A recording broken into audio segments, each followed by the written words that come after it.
नमस्कार दोस्तों, आज हम स्टडी करेंगे एक नई सभ्यता स्थल के बारे में जिसका नाम है कालीबंगा।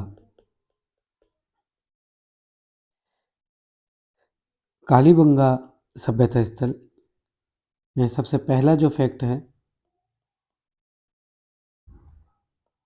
कि ये कहाँ स्थित है, तो इसका आंसर होगा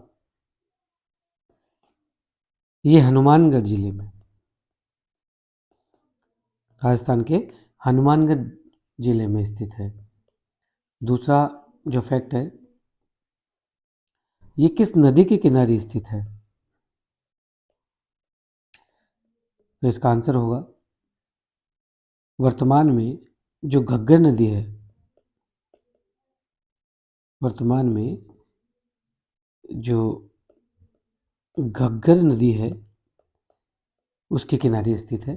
इसी घग्गर नदी का जो प्राचीन नाम है वो क्या था? सरस्वती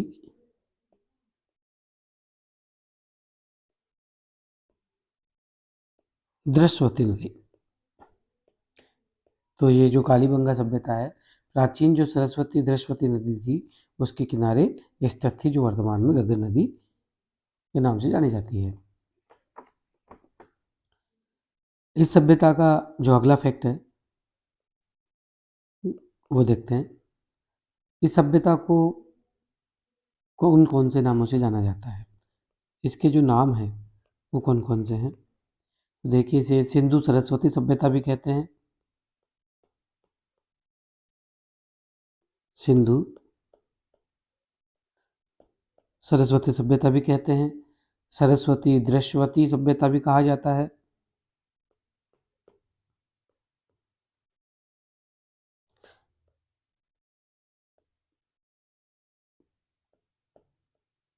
सरस्वती दृश्यवती सभ्यता भी कहा जाता है। फिर हम आगे नेक्स्ट फैक्ट की बात करें।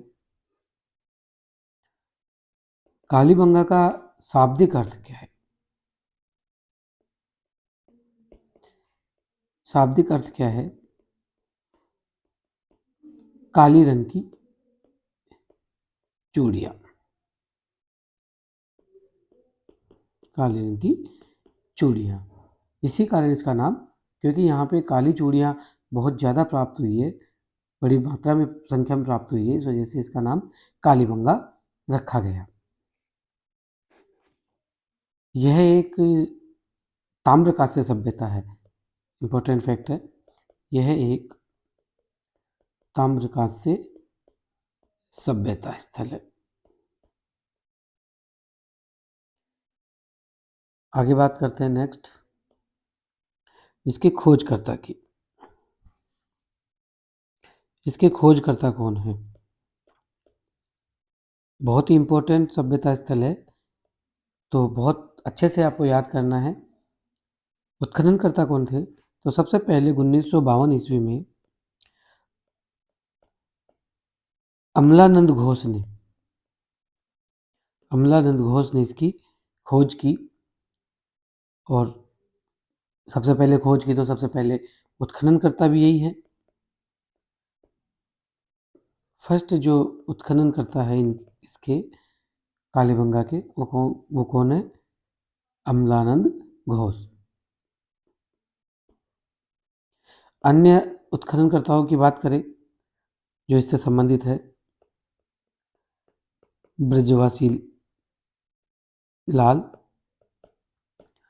बालकृष्ण थापर, एम.डी. खरे, जगपति जोशी,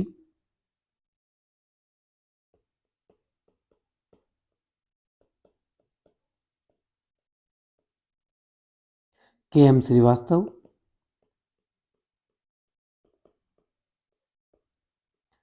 एस.पी. जैन।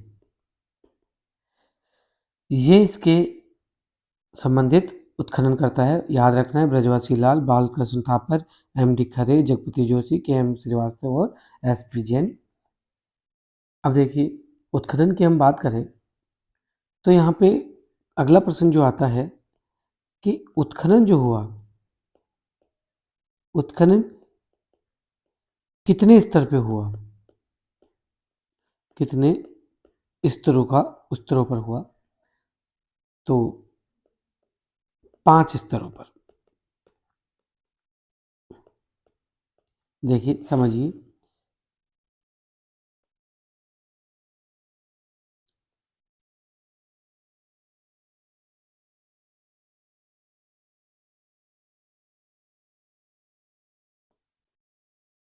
एक, दो, तीन, चार, पाँच। देखिए, पहला, दूसरा और तीसरा, चौथा और पांचवा। ये समझिए, ये जो स्तर था इसे कहा गया प्राक कालीबंगन या प्राक कालीबंगा।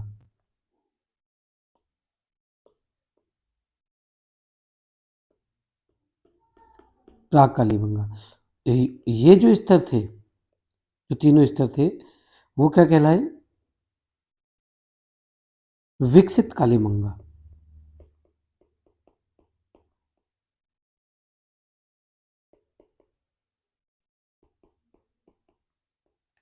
प्राक कालीबंगा मतलब पूर्व कालीबंगा, और दूसरा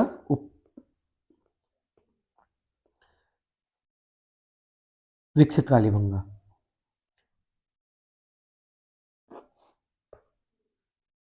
इसके बाद यहाँ पे जो उत्खनन हुआ वो दो टीलों का हुआ। एक टीला जो था वो था छोटा, इसके बाद में एक था बड़ा टीला, और फिर इसी के साथ एक दूसरा टीला। तो ये जो टीला था, इस ये जो छोटा था, स्मॉल था, इसका उत्खनन नहीं हुआ।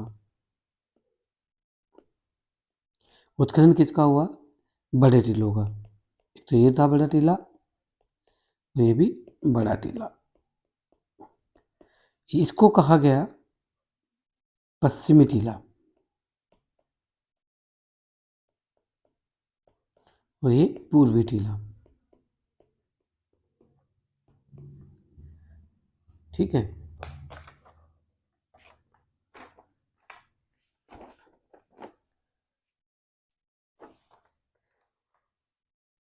इसके बाद पश्चिमी टीले को दुर्ग भी कहा गया, कोट कहा जाता है, और गढ़ी भी कहा जाता है। इसी प्रकार जो पूर्वी टीला है उसको नगर टीला भी कहा जाता है, नगर टीला भी कहा जाता है, या निचला शहर, निचला शहर भी कहा जाता है। आगे हम विस्तार से चर्चा करेंगे।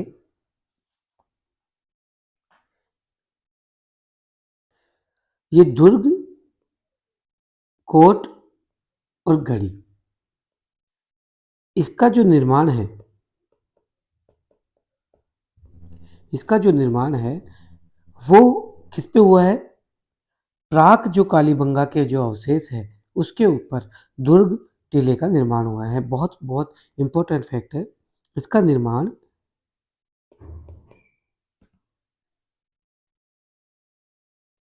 प्राक कालीबंगा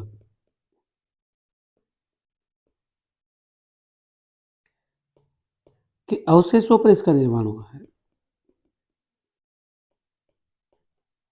ठीक है। तो ये जो टीला है ये क्या है? ऊंचाई पर बना हुआ है, ऊंचाई पर स्थित है।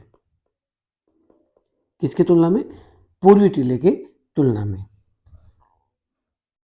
या इस चित्र के माध्यम से आप समझ सकते हैं कि ये जैसे प्राक कालीबंगा के अवशेष और इसके ऊपर ये जो निर्माण हुआ वो हुआ दुर्ग टीले का। ठीक है, इसलिए ये थोड़ा ऊंचाई पर स्थित है। और ये जो दुर्ग टीला था, यही तो विकसित कालीबंगा कहलाया। क्या कहलाया? विकसित कालीबंगा। ठीक है, अब हम सबसे पहले स्टडी कर लेंगे प्राक कालीबंगा।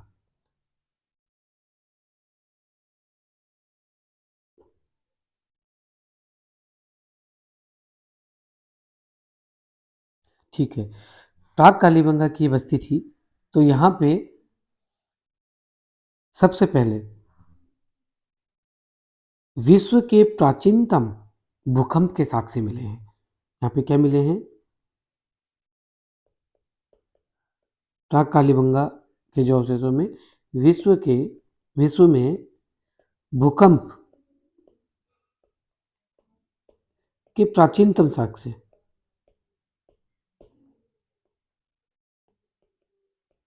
और क्या मिला है यहाँ पे? जुते हुए खेत के निशान। जुते हुए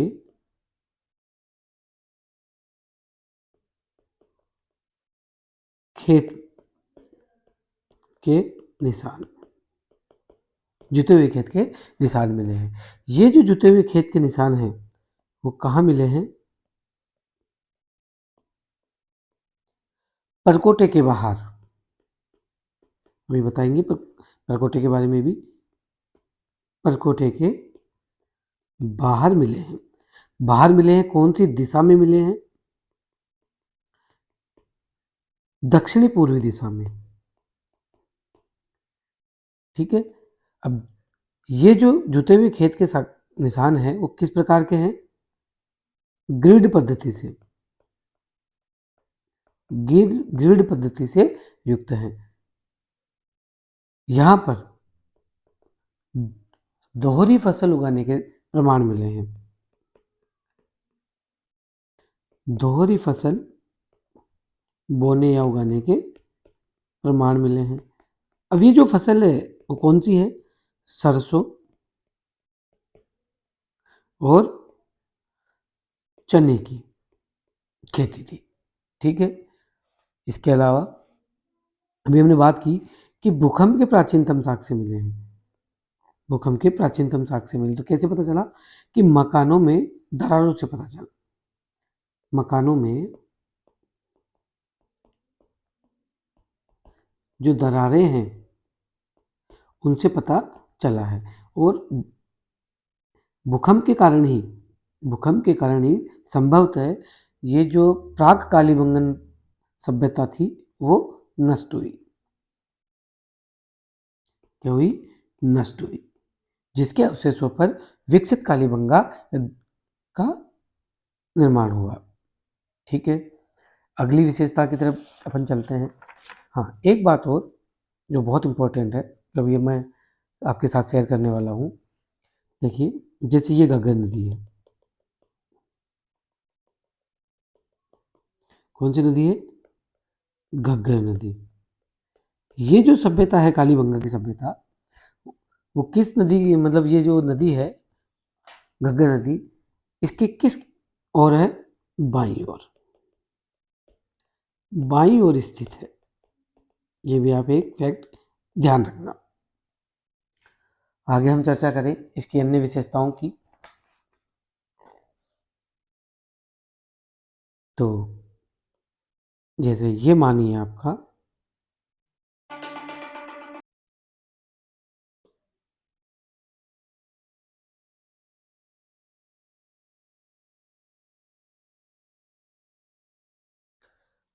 ये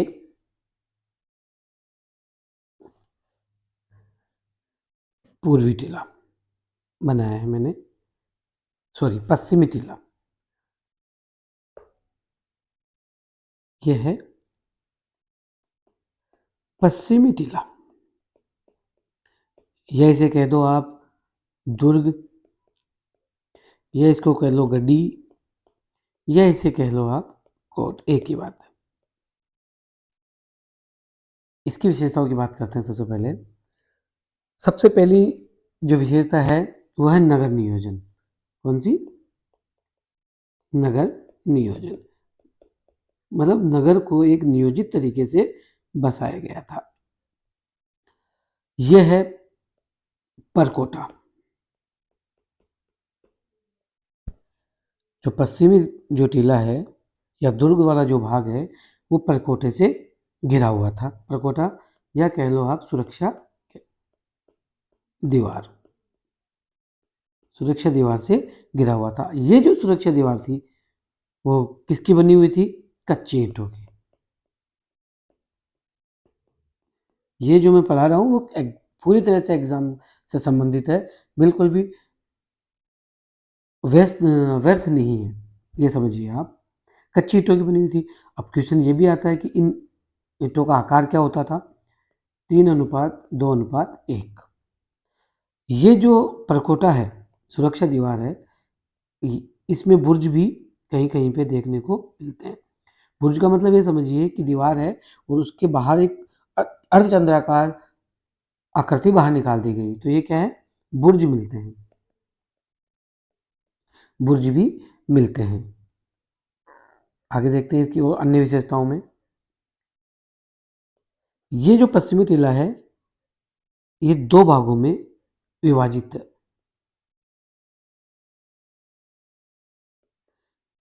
किसके द्वारा? एक दीवार के द्वारा। एक दीवार, तो दीवार की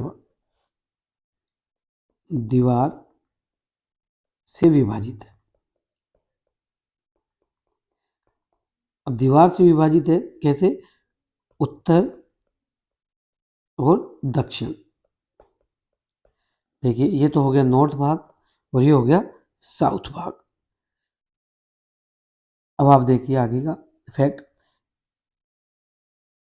जो उत्तरी भाग है उसमें संभ्रांत वर्ग रहता था। संभ्रांत वर्ग या कुलीन वर्ग, इलीट वर्ग निवास करता था। इसके अलावा नीचा वाला जो दक्षिणी भाग है वहां पे जो बाहर है परकोटे पे 2 कक्ष मिले हैं। इन कक्षों को क्या कहा गया है? आरक्षक कक्ष या गार्ड रूम। कितने? 2। जैसे आजकल बड़ी बड़ी बिल्डिंग्स के बाहर जो गार्ड रूम होते हैं ना, वैसे ही कालीबंगा में भी दक्षिणी जो भाग है वहां पे मिले हैं।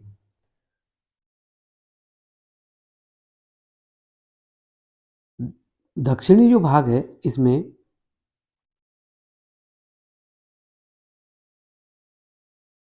चबूतरे मिले हैं 5 से 6। कितने? 5 से 6 चबूतरे मिले हैं। चबूतरे, चबूतरों की अपन बात करेंगे। जैसे ये चबूतरा समझ लीजिए आप। एक चबूतरे पर क्रमशः लगातार एक पंक्ति में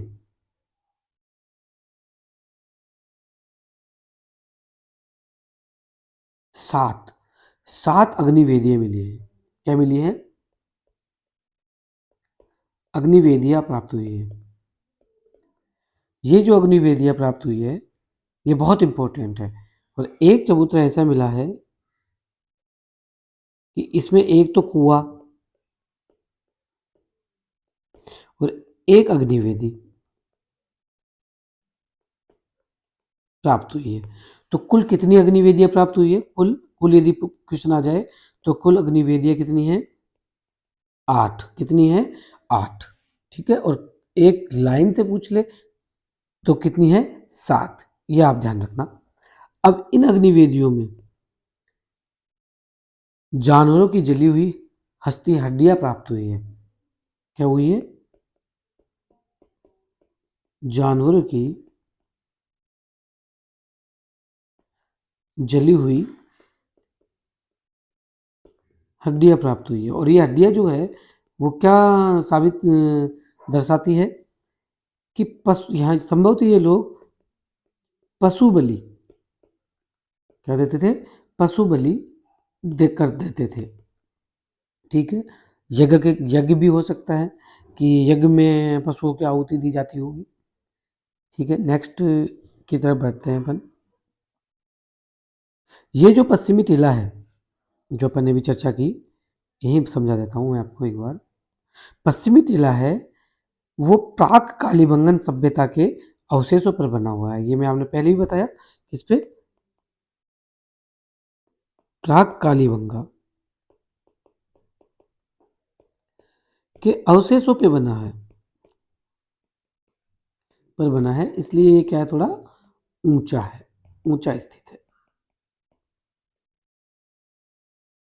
चलिए अब हम बात करते हैं,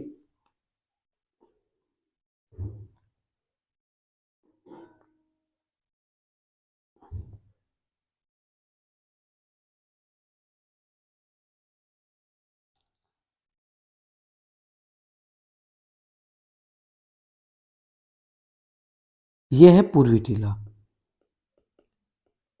ये है पूर्वी टीला। हम यहाँ के नगर नियोजन की बात कर रहे हैं। पूर्वी टीला या निचला शहर,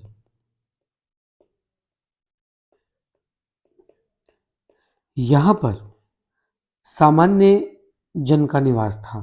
पहली बात, सामान्य जन का निवास था ये, सॉरी एक, और यहाँ सामान्य जन रहते थे, तो यहाँ कौन रहते थे? कुलीन वर्ग।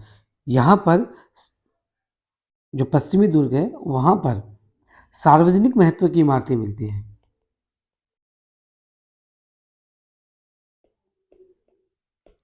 सार्वजनिक महत्व की इमारतें मिलती हैं। यहाँ के नगर नियोजन की बात करें, देखिए यहाँ पर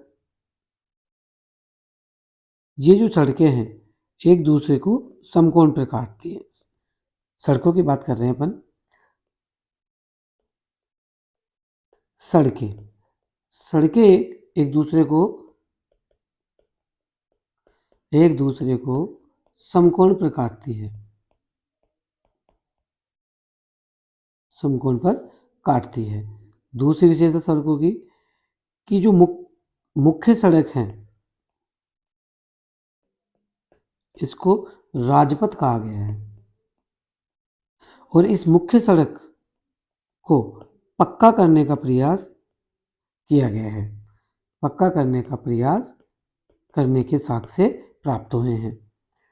जबकि और जो अन्य सड़कें हैं, जबकि जो अन्य सड़कें हैं वो कैसी है? कच्ची है। कैसी है? कच्ची, कच्ची है।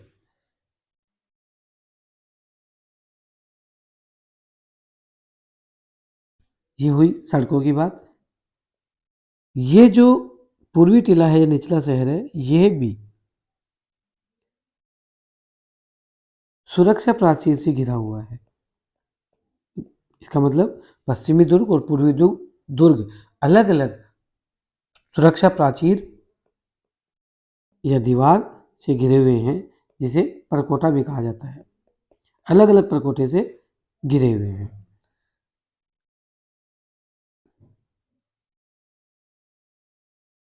और ये जो परकोटा है वो भी किससे बना हुआ है? कच्ची ईंटों से बना हुआ है। और इसमें भी ईंटों का जो साइज है वो कैसा है? 3:2:1, मतलब लंबाई, चौड़ाई और ऊंचाई। ठीक है, अब सबसे महत्वपूर्ण जो है यहाँ के मकान,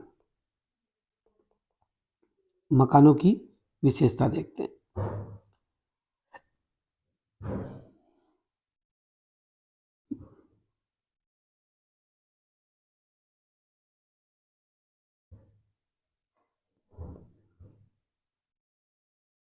वीडियो थोड़ा बड़ा जरूर बन सकता है, तो आप धैर्य के साथ इसको देखना, क्योंकि ये बहुत इंपॉर्टेंट सभ्यता है।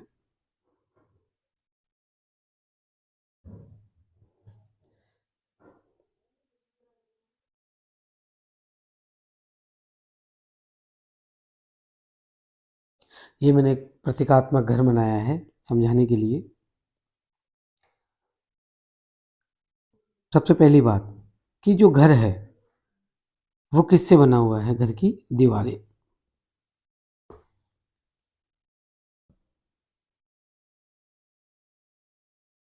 घर की दीवारें। दीवारें किससे बनी हुई हैं? कच्चे ईंटों की।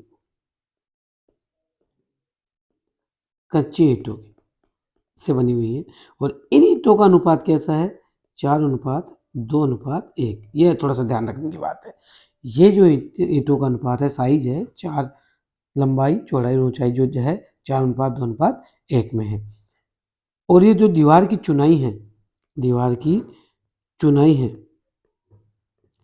वो इंग्लिश बॉन्ड सिस्टम से चुनी हुई है। इंग्लिश बॉन्ड सिस्टम का मतलब जैसे ये एक ईंट हो गई, ये दूसरी ईंट हो गई, इस दो ईंटों के बीच में एक ईंट, इस प्रकार से ये ईंटों की दीवार बनी हुई है इंग्लिश बॉन्ड सिस्टम से।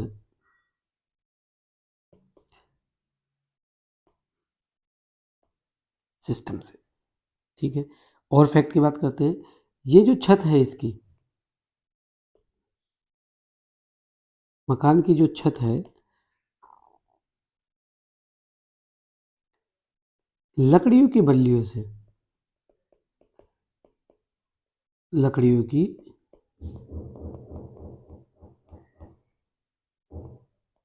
बल्लियों से निर्मित है और जिन पर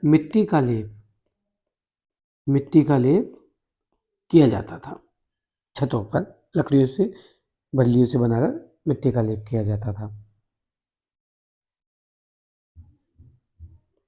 ये मुख्य दरवाजा होता था। ये मुख्य दरवाजा सीधा चौक में नहीं खुलता था। ये क्या है? चौक। सीधा चौक में नहीं खुलता था। नहीं खुलता था मतलब घूम कर अंदर जाता था रास्ता। ठीक है, आगे देखते हैं।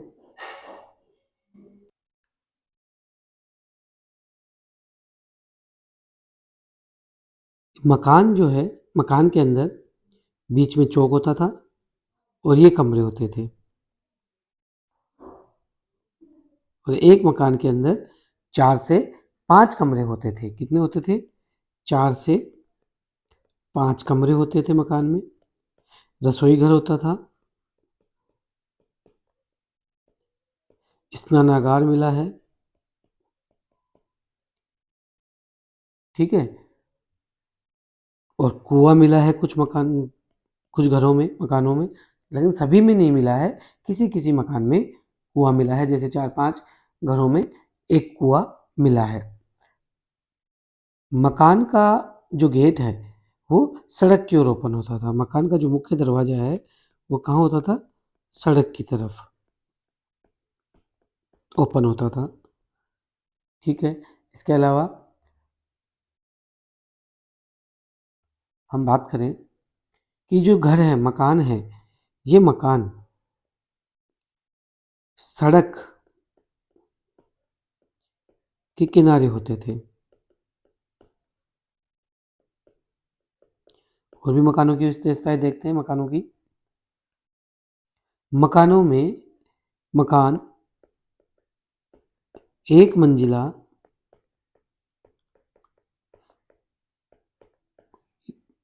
और 2 मंजिला भी होते थे।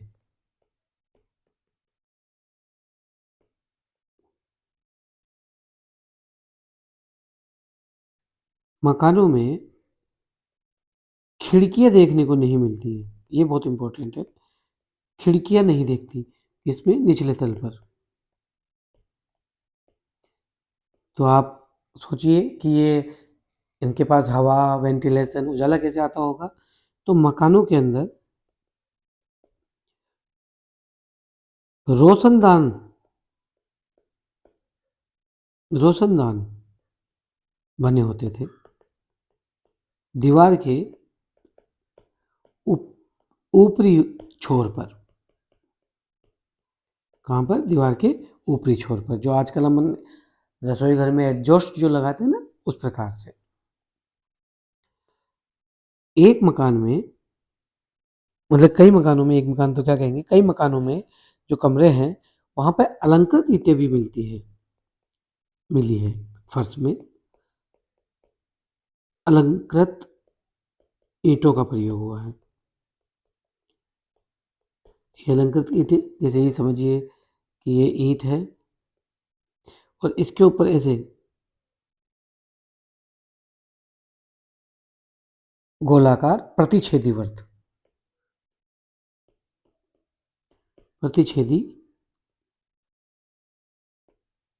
वर्त की आकृति की ईंटें मिली है, अलंकृत ईंटें मिली हैं। ये ईंटें कैसी थी? कच्ची।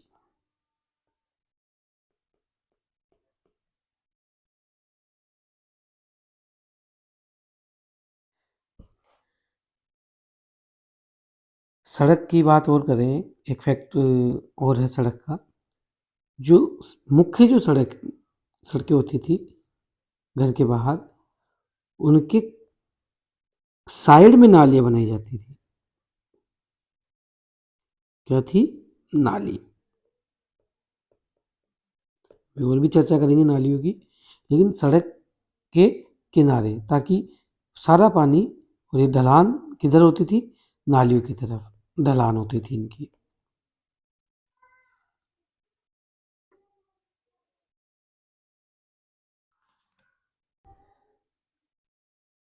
तो आज के लिए इतना ही काफ़ी है। इसका थोड़ा सा पार्ट रह गया है, वो हम अगले वीडियो में देखेंगे। शायद वीडियो थोड़ा ज़्यादा लंबा हो जाएगा।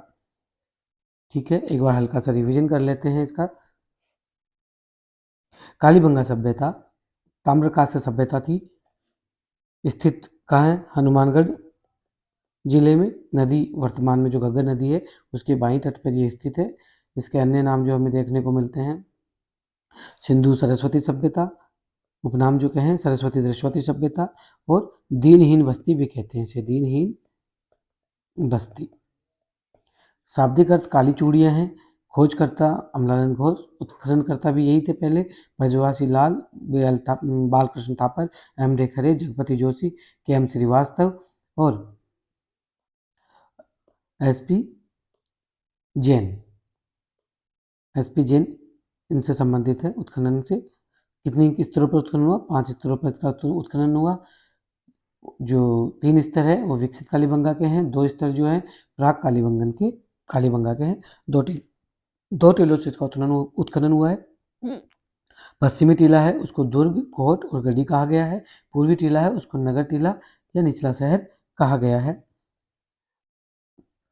जो दुर्ग टीला वाला जो विकसित कालीबंगा जिसे कहा गया है, वो प्राक कालीबंगा के अवशेषों पर स्थित है, इसलिए ये थोड़ा ऊंचाई पर स्थित है।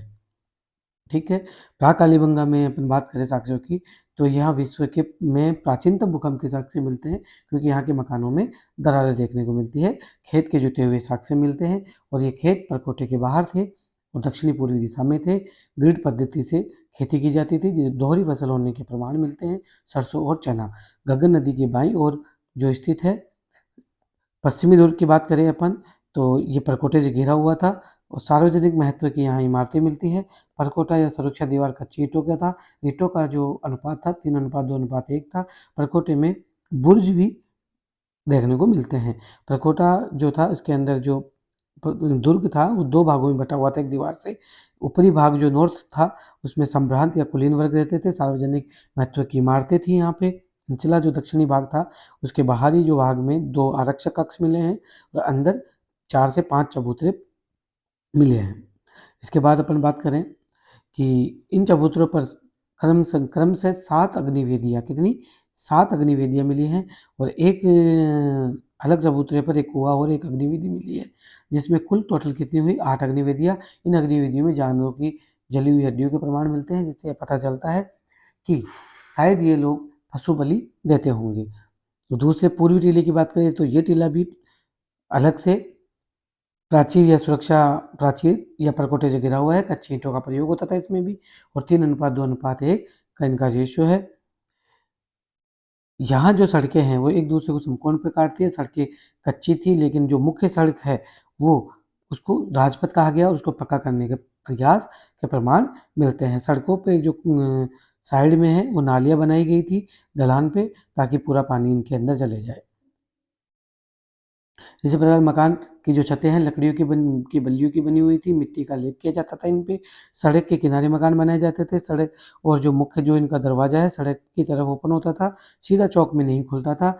एक मुख्य रूप से घर में 4 से 5 कमरे होते थे, रसोई घर होता था, स्नानागार होता था और कुआँ होता था। इस घर की दीवारें मुख्यतः कच्ची ईंटों की बनी हुई थी, जिन ईंटों का अनुपात 4:2:1 था। चुनाई किस प्रकार से की जाती थी? इंग्लिश बॉन्ड सिस्टम के ऊपर की जाती थी। मकान जो थे यहाँ पे 1 मंजिला और 2 मंजिला दोनों ही प्रकार के देखने को मिलते हैं। खिड़कियाँ मकान में नहीं थी निचले तल पर, जब बल्कि रोशनदान उस दीवार के ऊपर बने हुए थे। अलंकृत ईंटों का प्रयोग किया गया कहीं-कहीं पर, जिनमें प्रतिच्छेदी वर्त दिखाई देते हैं। ठीक है, नालियों की बात करें, यहाँ की नालियों की, जल निकास के लिए नालियों की बात करें तो यहाँ पर लकड़ी की नालियों का प्रयोग किया जाता था। लकड़ी की नालियों का प्रयोग किया जाता था और ये नालियाँ ढकी हुई होती थी। जो मुख्य जो नालियाँ थी वो कैसी थी? ढकी हुई, ताकि इनको आसानी से साफ किया जा सके। साफ करने के लिए ढका जाता था इनको। ठीक है, और लकड़ी की नालियों के प्रमाण मिलते हैं। Thank you so much. आज के लिए इतना ही। बाकी हम दूसरे वीडियो में करेंगे, तो चैनल को लाइक सब्सक्राइब ज़रूर करें।